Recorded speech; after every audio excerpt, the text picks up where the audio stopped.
Bencana kekeringan akibat kemarau panjang terus meluas di Jawa Barat. BPBD Jabar mencatat paling tidak dampak ini sudah meluas di 7 kota dan kabupaten dan sangat berpotensi meluas bahkan hingga Kabupaten Subang. Sementara BMKG memprediksi kondisi ini akan berlangsung hingga September mendatang. Lalu bagaimana kondisi terkini dan apa antisipasi yang bisa dipersiapkan? Dan untuk menjawabnya sudah bersama kami dari luar studio, Bupati Subang Renaldi Putra Andita dan juga Koordinator Bidang Analisis Variabilitas Iklim BMKG Supari. Assalamualaikum, selamat malam. Ada Pak Renaldi, Pak Supari. Waalaikumsalam, Mas. selamat malam, Mas Selamat Bram. malam. Selamat malam, terima kasih para narasumber sudah berkenan bergabung. Saya ke Pak Bupati terlebih dahulu. Jadi artinya informasi yang kami dapatkan Kabupaten Subang itu sudah ada 10 titik krusial, begitu Pak Bupati. Bagaimana kondisi terkini, seberapa terdampak oleh kekeringan ini Pak? Ya betul, jadi di Kabupaten Subang sendiri banyak wilayah terdampak, tapi khususnya yang paling berdampak itu di daerah Pantura. Kecamatan yang paling terkena dampak itu Kecamatan Legon Kulon, lalu juga ada Kecamatan Cipendei. Jadi memang dampak kekeringan ini lumayan di Kabupaten Subang, hampir 1.381 hektar lahan padi, lahan sawah yang mulai kekeringan dan bisa berpotensi gagal panen ke depannya, begitu Mas. Oke, Pak Renaldi, jadi sejauh ini dengan kondisi saat ini adalah kondisi yang memang pernah terjadi atau Pemkab melihat ini adalah anomali sebetulnya Pak? Sebetulnya kekeringan sendiri di Kabupaten Subang sering terjadi hampir tiap tahunnya. Namun untuk yang kali ini mungkin ini menjadi kekeringan yang cukup luar biasa untuk di Kabupaten Subang sendiri. Walaupun pada dasarnya Kabupaten Subang sendiri hampir tiap tahun ada beberapa wilayah sering kekeringan, namun untuk tahun ini hampir cukup sebarannya hampir cukup luas ya, merata di Kabupaten Subang. Bahkan bukan hanya di Pantura, namun dampak kekeringan ini bisa terjadi atau mulai sudah terasa di Subang daerah selatannya. Oke, jadi potensi akan meluas pada bagian selatan begitu ya, Pak Bub ya? Betul, betul. Oke, baik. Betul, Mas. Nanti saya dalami lagi, saya ke Pak Supari terlebih dahulu. Jadi BMKG melihat apakah ini kondisi yang normal, siklus seperti biasa, atau ada sesuatu yang terjadi begitu Pak Supari? Ya, Mas Bram, kondisi yang kita alami sekarang ini memang bukan sesuatu yang normal. Ini adalah anomali iklim yang sebagaimana kita duga sebelumnya merupakan dampak dari fenomena El Nino 2026. Jadi dapat kami informasikan bahwa menurut analisis BMKG di bulan Juni itu ada 51% wilayah Indonesia yang curah hujannya di bawah normal, artinya lebih kering dari kondisi biasanya. Lalu pada awal Juli, dasarian 1 Juli yaitu tanggal 1 sampai 10, itu ada 70% wilayah Indonesia yang mengalami kondisi curah hujan di bawah normal. Dan ini mengindikasikan bahwa kekeringan yang kita duga sebelumnya akibat El Nino ini memang perlahan sudah mulai terjadi. Kalau kita lihat ke depan lagi, menurut prediksi BMKG nanti di bulan Juli, Agustus, September itu kira-kira sekitar 80-90% wilayah Indonesia akan mengalami kondisi curah hujan yang di bawah normal atau yang lebih kering dari biasanya, Mas Bram. Oke, jadi Pak Supari, ini murni karena iklimnya, akhirnya curah hujan berkurang begitu ya? Ya, betul, Mas Bram. Oke, dengan kondisi ini sebetulnya kita hanya bisa berdiam saja atau sebetulnya BMKG sudah mungkin berkomunikasi dengan Pemda, Pemprov untuk kemudian ada langkah mitigasi yang bisa dilakukan, Pak Supari? Ya, Mas Bram, dapat kami laporkan bahwa di tingkat nasional BMKG sudah mulai melakukan upaya-upaya untuk mitigasi ini dimulai dari bulan Maret. Jadi kita di tanggal 10 Maret itu BMKG berkirim surat kepada Bapak Presiden menginformasikan bahwa musim kemarau tahun ini akan lebih kering dan lebih panjang dari biasanya. Lalu juga kita menginformasikan bahwa El Nino berpotensi terjadi di tahun 2026 dan berdampak pada kekeringan di Indonesia. Kemudian di tanggal 19 Juni BMKG juga mengupdate informasi itu dengan berkirim surat kepada Bapak Presiden kembali menginformasikan kondisi terkini bahwa di Juni itu El Nino sudah mulai aktif dan potensi dampaknya sudah nyata di depan kita. Lalu surat itu semuanya kita tembuskan kepada semua kementerian dan lembaga terkait, dan dengan dasar surat itulah koordinasi-koordinasi antar lembaga dilakukan. Misalnya, Mas Bram, dapat kita informasikan bahwa di tanggal 6 April teman-teman Kementerian Kehutanan melakukan koordinasi penanganan karhutla, menghadirkan BMKG dan BMKG menjelaskan kondisi iklim terkini. Lalu di tanggal 20 April itu Kementerian Pertanian mengadakan rapat koordinasi mitigasi kemarau 2026. Jadi April ya, sudah 2 bulan yang lalu. Baik. Dan BMKG menjelaskan di forum itu bahwa tahun ini kemaraunya lebih kering dan juga lebih panjang dari biasanya. Mas Bram, di bulan Maret BMKG juga memberikan rekomendasi dalam konteks sektor pertanian, diantaranya adalah memang petani perlu memilih komoditas yang lebih tahan kering atau mengubah komoditas yang ditanam karena kemungkinan ancaman gagal panen jika kondisinya sangat kering. Oke, Pak Supari, saya dalami. Kalau kemudian ada perubahan komoditas, apa yang direkomendasikan oleh BMKG sebetulnya? Ya, kalau BMKG bukan ahlinya tanaman, jadi Oke. BMKG menginformasikan bahwa iklimnya akan lebih kering, jadi mungkin perlu diubah komoditasnya. Nanti tapi teman-teman Kementerian Pertanian, Oh, yang teman-teman menerjemahkan penyuluh ya. petani itu sudah betul Bram. Ya. Oke, baik. Kalau begitu, kalau ini ibarat lampu, sudahkah masuk lampu kuning sebetulnya kategorinya, Pak Supari? Ya, kalau kita misalnya menggunakan indikator kekeringan meteorologis, yaitu kekeringan yang didasarkan pada curah hujan, maka memang sebagian besar wilayah Jawa, Bali, NTB, NTT itu kondisinya sekarang siaga, orange. Oke.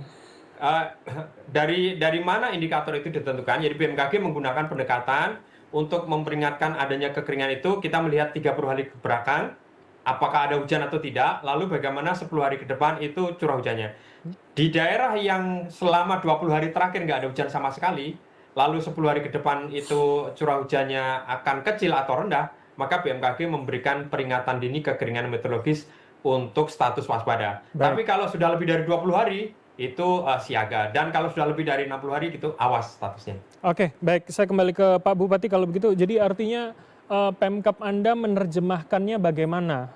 Kalau memang tadi disebutkan sudah ada peringatan 2 bulan yang lalu, walaupun itu masih di level kementerian begitu ya, Pak Bupati? Iya, jadi memang kami sebetulnya dengan Kementerian Pertanian pun, dengan BMKG dan sektoral yang lainnya sudah koordinasi. Memang sudah ada peringatan bahwa beberapa bulan ini, bahkan mungkin sampai tahun 2026 akan ada kekeringan, sehingga kami juga berkoordinasi dengan Kementerian Pertanian dan sebetulnya sudah dari jauh hari Kementerian Pertanian pun memberikan kami bantuan, salah satunya dengan memberikan alat pompa untuk 1.103 unit selama periode 2024 sampai 2026, dan kami pun berkoordinasi selalu dengan BBWS untuk bagaimana saluran air yang ada di sekitar persawahan yang ada di Kabupaten Subang sesegera mungkin bisa diatensi untuk diperbaiki, karena memang banyak juga di Kabupaten Subang ini aliran-aliran sungai yang sudah dangkal sehingga aliran air yang untuk mengairi ke persawahan banyak terganggu, dan kami juga berupaya dengan lintas sektoral untuk menanggulangi ini secara komprehensif dan secara cepat agar tidak terjadi hal yang tidak diinginkan atau dirugikan oleh para petani, Mas Bram. Oke, Pak Renali, saya dalami di situ. Kalau kemudian juga Anda katakan berpotensi pada gagal panen, apa yang sebetulnya Pemkab siapkan? Apakah kemudian soal pompa tadi yang dari Kementerian Pertanian itu sudah dianggap cukup atau ada suplai pasokan lain untuk bisa memenuhi ke depan? Iya, secara menyeluruh, pompa ini sebetulnya belum bisa mengcover seluruh hal yang ada di Kabupaten Subang, karena memang seperti yang diketahui Kabupaten Subang merupakan salah satu lumbung padi juga dengan jumlah hektar sawah yang cukup luar biasa. Dengan 1.100 pompa menurut kami masih kurang, sehingga kami pun berupaya melakukan pengeboran di kawasan-kawasan yang memang mempunyai potensi untuk ada aliran air yang lebih baik lagi untuk mengairi sungai sawah-sawah yang ada di Kabupaten Subang. Dan kami juga berkoordinasi dengan PJT, dengan BBWS agar aliran air khususnya dari Jatiluhur pun bisa lebih bermanfaat dan lebih mengaliri lagi sungai-sungai yang ada di Kabupaten Subang seperti itu. Oke, Pak Bupati, ketika memang apa yang Anda katakan kekhawatiran yang terjadi, yakni gagal panen, maka logika awam saya melihat jangan-jangan pasokan akan berkurang. Apa langkah yang disiapkan oleh Pemkab? Jadi sebetulnya Mas Bram, walaupun kita ada ketakutan tentang potensi gagal panen dan lain-lain, tapi Kabupaten Subang secara prinsipnya tahun ini kami tetap masih dalam relatif aman untuk mencapai target luas tambah tanam yang ditetapkan oleh Kementan, yaitu 1.801 hektar 835, kurang lebih sebanyak 1.235 ton dengan produktivitas 6,8 kuintal. Sehingga sebetulnya yang terjadi hari ini kita tetap masih punya cadangan untuk bisa mengcover kebutuhan nasional seperti itu, Mas. Oke. Namun kita tetap fokus untuk berkoordinasi dengan Kementerian Pertanian agar yang terjadi hari ini, kekeringan terjadi hari ini tidak berdampak untuk tahun-tahun yang akan datang ataupun hari-hari yang akan datang, Mas. Seperti itu. Oke, nanti saya dalami di situ, Pak Bupati. Saya ke Pak Supari lagi. Jadi Pak Supari, 3 bulan rasanya bukan waktu yang pendek. Apa prediksi BMKG yang mungkin bisa kami bayangkan di September nanti?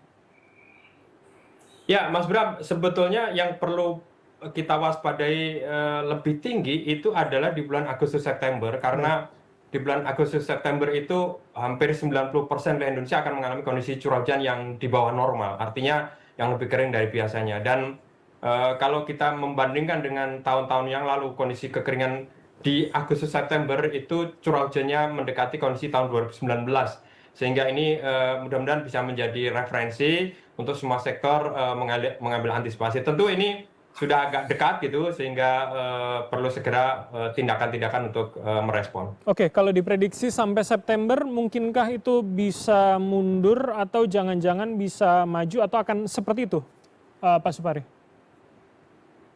Bahkan kalau dari sisi prediksi, kondisi curah hujan di bawah normal itu sebetulnya akan kita alami sampai bulan November, Mas Bram. Jadi di bulan November itu masih ada sekitar 60% wilayah Indonesia yang mengalami kondisi curah hujan di bawah normal, terutama di wilayah selatan Indonesia ya, Sumatera bagian selatan, Jawa, Bali, NTB, NTT ini kemungkinan di bulan November pun curah hujannya di bawah normal. Artinya bukan berarti tidak ada hujan, tapi hujannya lebih sedikit dibanding biasanya yang kita terima atau yang kita alami selama bulan November. Oke, berarti maksud Anda dari September ke November hanya prosentasenya yang berkurang, kekeringannya juga masih ada ya? Betul, Mas Bram. Jadi kita mengukur dari luasan area yang mengalami. Oke, baik Pak Supari. Terakhir saya ke Pak Bupati, Pak Renaldi.